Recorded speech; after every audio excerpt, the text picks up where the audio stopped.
Assalamualaikum warahmatullahi wabarakatuh. Perkenalkan, nama saya Anissa Artanti sebagai moderator dan teman saya, Ananda Nabila Putri. kami dari kelompok 12 akan mempresentasikan tentang pengembangan sistem deteksi dini serangan APT, Advanced Persistent Threat. Nah, materi pertama akan dibacakan oleh teman saya. Adapun latar belakangnya yaitu serangan Advanced Persistent Threat atau APT adalah serangan cyber berbahaya, menyasar sistem bernilai tinggi, pemerintah, perusahaan, dan lain-lain. Serangan ini bersifat tertarget, tersembunyi, dan berlangsung lama. Deteksi tradisional kurang efektif karena hanya berbasis tanda tangan.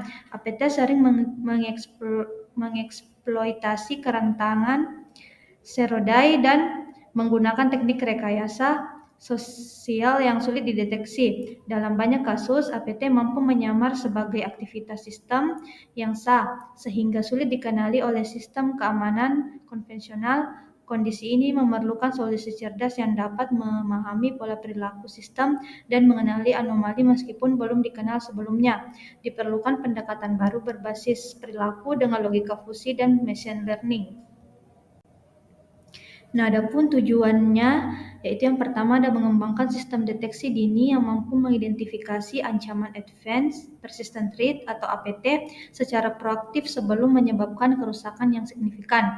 Yang kedua, mengusulkan pendekatan deteksi hibrida yang mengintegrasikan analisis berbasis perilaku dengan teknik klasifikasi pembelajaran mesin untuk meningkatkan akurasi deteksi. Dan yang terakhir yaitu melakukan klasifikasi pelaku serangan berdasarkan data aktivitas dari host maupun jaringan.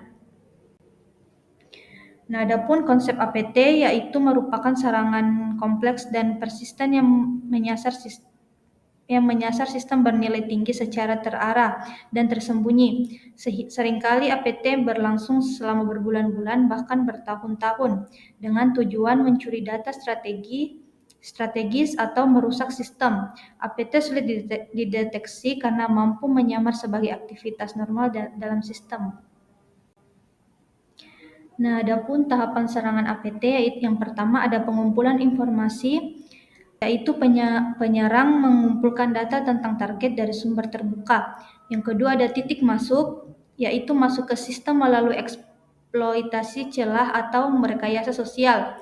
Tiga ada komando dan kontrol, yaitu komunikasi antara sistem yang disusupi dan server penyerang. Keempat, pergerakan lateral, yaitu penyerang berpindah dari satu sistem ke sistem lain dalam jaringan. Kelima, penemuan data, yaitu menemukan aset penting seperti server dan file bernilai. Terakhir ada eksfiltrasi data, yaitu data disalin, dienkripsi, dan dikirim ke server penyerang. Selanjutnya, sistem deteksi intrusi. Sistem deteksi intrusi adalah sistem untuk mendeteksi aktivitas mencurigakan dalam sistem atau jaringan. Ada dua jenis utama. Yang pertama ada host-based, yaitu menganalisis aktivitas dalam sistem host, yaitu log, CPU, file, dan lain sebagainya. Yang kedua ada network-based atau IDS, yaitu mengamati lalu lintas jaringan untuk mendeteksi pola serangan. Kelemahan IDS tradisional adalah hanya efektif untuk serangan yang sudah dikenal sehingga tidak mampu mendeteksi varian baru APT. Selanjutnya, logika fusi dalam deteksi APT yaitu berguna dalam situasi yang tidak pasti dan ambigu. Dalam konteks deteksi APT, parameter sistem yaitu misalnya frekuensi login dikonversi menjadi variabel linguistik seperti suspicious atau illegitimate. Logika fusi memungkinkan sistem mengenali anomali meskipun tidak memiliki definisi eksplisit mengenai bentuk serangan. Selanjutnya, pembelajaran mesin dan klasifikasi anomali.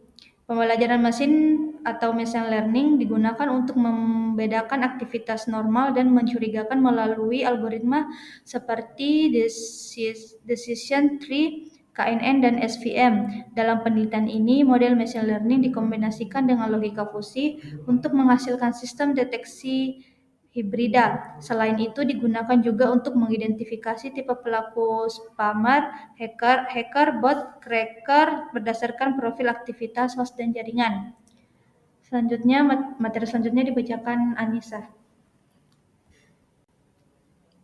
Nah, selanjutnya ada prototype system. Di sebelah kanan terdapat prototipe sistem rancangan yang telah kami buat.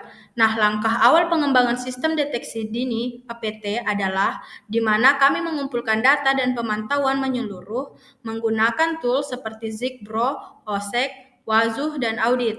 Data dari aktivitas jaringan dan host dikumpulkan, lalu dianalisis menggunakan ELK Stack atau Elasticsearch, Logstats, dan Kibana untuk memvisualisasi dan pencarian cepatnya. Adapun untuk deteksi signature dan rule base-nya digunakan Snort, Surikata, dan Sigma Rule. Untuk analisis perilaku dan AI digunakan Python dengan library seperti Scikit-learn, POD, dan TensorFlow. Nah, visualisasi real-time didukung Grafana dan Kibana. Adapun desain antarmukanya kami menggunakan Figma atau Adobe. Dan implementasi front-end-nya kami akan menggunakan React.js atau Next.js. Nah, sistem ini akan diuji melalui simulasi APT menggunakan Mitre Caldera dan Atomic Red Team untuk menguji apakah sistem dapat mendeteksi teknik serangan nyata. Nah, berikutnya ada pendekatan penelitian.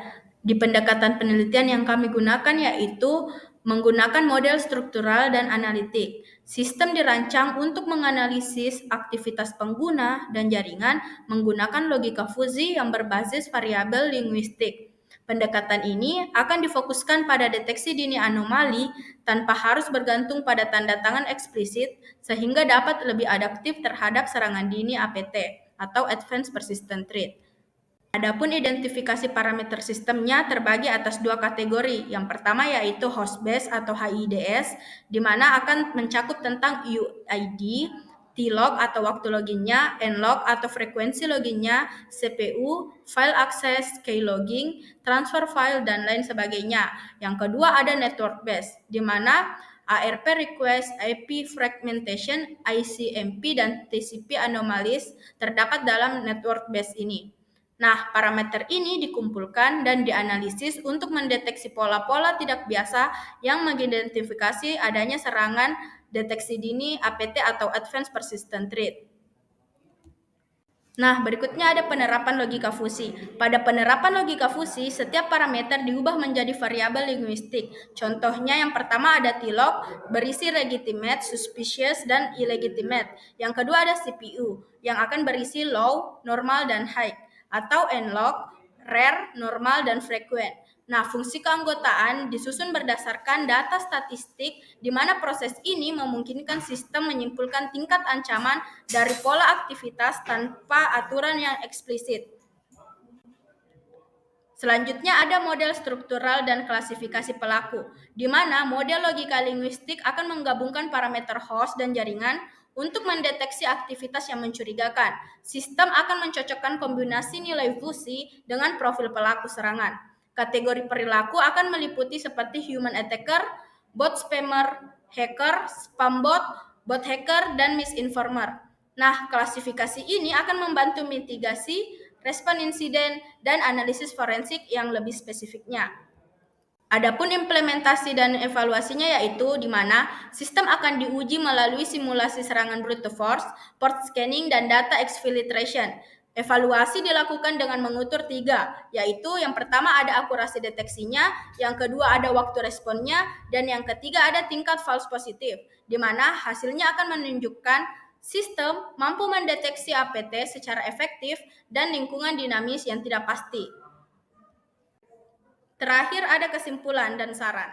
Nah, kesimpulannya yaitu penelitian ini membuktikan bahwa pendekatan deteksi dini serangan APT dengan menggabungkan parameter perilaku host dan jaringan serta logika fusi berbasis variabel linguistik efektif dalam meningkatkan akurasi dan kecepatan deteksi, di mana sistem ini bersifat proaktif dan adaptif serta akan mendukung mitigasi melalui klasifikasi pelaku yang relevan sehingga memperkuat ketahanan cyber organisasi.